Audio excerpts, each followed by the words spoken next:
picture this. A bike that blends the classic charm of a scrambler with the rugged spirit of an off-roader, all wrapped up in Yamaha's legendary craftsmanship.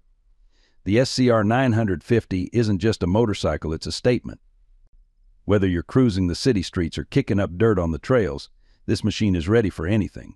Curious about what makes the SCR 950 stand out in a world of lookalikes? Let's dive into the details and see why this bike might just be the perfect ride for those who crave a bit of everything. Not all ideas are good ones, and when you are caught up in the middle of a trend, the temptation is always to blindly follow the fashion setters, which is exactly the trap Yamaha fell into with the quite frankly a bit too weird and well wide of the mark SCR 950. Launched in 2017, the SCR took the firm's good but not hugely popular in the UK XV 950 Cruiser as a base, and then added spoke wheels, taller bars, and slightly uprated suspension to create a scrambler style of bike. The problem with the SCR is that it is basically just a cruiser with a new set of clothes on, and that means very little off-road potential and a heavy wet weight. Never a big seller in the UK, the SCR has a certain appeal, and if you want a bike with the relaxed attitude of a cruiser but don't like the feet-forward style of riding position, the SCR with its upright stance and semi-off-road look is pleasingly different. The SCR uses exactly the same air-cooled 60-degree V-twin as the XV950 models, and that is no bad thing at all. Not a massively fast or quick-revving motor, it suits life in the slow lane and is very mellow. Happy chugging along at a gentle pace, it produces its maximum torque at just 3,000 RPM and peak power at 5,500 RPM, which tells you all you need to know about its attitude. For gentle plodding around, it is ideal, and you don't miss the fact it lacks a sixth gear, as you are highly unlikely to want to go over 70 mph anyway. Cruiser engines tend to be more about feel and character than outright performance, and the SCR's lump has a pleasing bit of character vibration, wonderfully fluid throttle connection, and excellent reliability record, making it ideally suited to its role in life. The air-cooled motor is very understressed, and major faults and issues are basically unheard of, so you can buy with total confidence. As so many SCR models are hardly used, there is almost no chance of it nearing any major service interval. 4,000-mile intervals, valve clearance check at 16,000 miles, so all you need to worry about is if the oil and filter has been changed recently, which is a bill of about 150 pounds, so again is no real drama. The gearbox, although fairly clunky, is solid, and the exhaust is well built. A lot of bikes come with Yamaha's approved Akrapovic road legal slip-on fitted, which is worth looking out for as it is super cool, 1.5 kilograms lighter than the OE can and a bit fruitier sounding. There is no need to get the bike remapped. When buying used, always give the belt a good inspection, as the enemy of a belt drive are stones, which can get caught between the belt and sprockets, causing damage to the belt itself.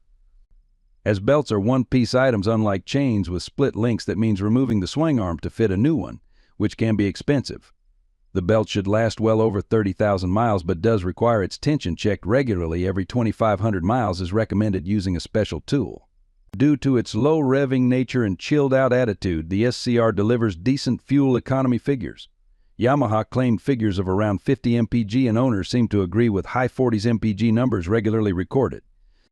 Thanks to its 13.2-liter tank, that should see around 140 miles covered before you need to start worrying about having to push 252 kilograms of SCR to the next fuel stop.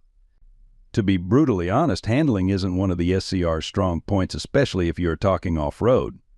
Despite its suspension gaining a bit more length than the XV models boast, it is still woefully lacking in travel, and any off-road riding results in the belly pan getting bashed.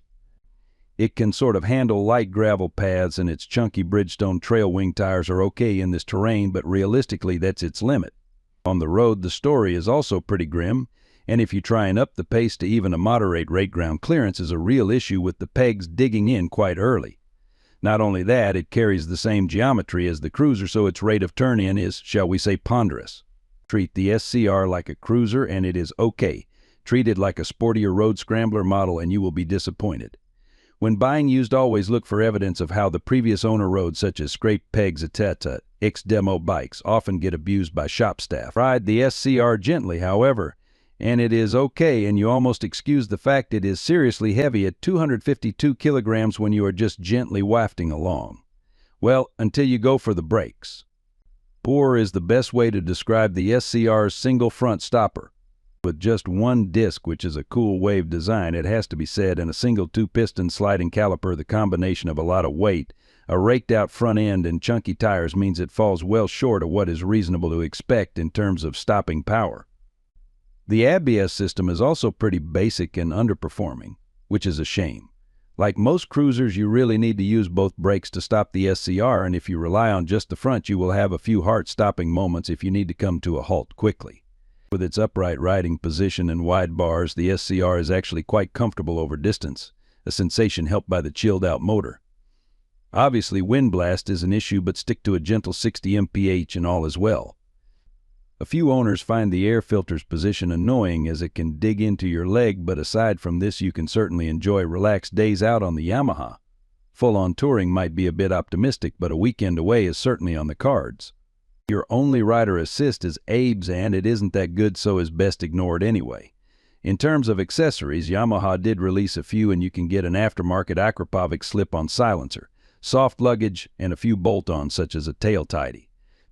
The aftermarket world adds accessories such as replacement levers, a screen, side-mounted license plate holder, chunkier bars, new seats etc., but there isn't a huge amount in the UK, and you really need to look at American suppliers if you want to go to town.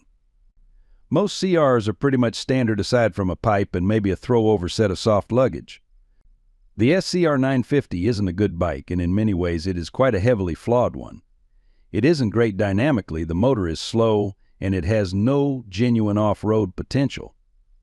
However, it is one of those bikes that grows on you, and if you keep it in its comfort zone gentle pace on tarmac, it is surprisingly charming and fun to ride while also looking quite cool. And best of all, in the used market, it has a very reasonable price tag for what is often basically a brand new bike. The Yamaha SCR 950 might not be a champion off-roader, but hey, for a great price on a cruiser with scrambler looks and a comfortable ride, this Yamaha might just surprise you. Especially if you find a gently used one with some sweet extras. So is the SCR 950 a perfect bike? No, but is it a fun, unique ride with tons of character? Absolutely. The question is, are you ready to rewrite the scrambler story with the Yamaha SCR 950? Thanks for joining us, and let us know in the comments what you think about this resurrected legend.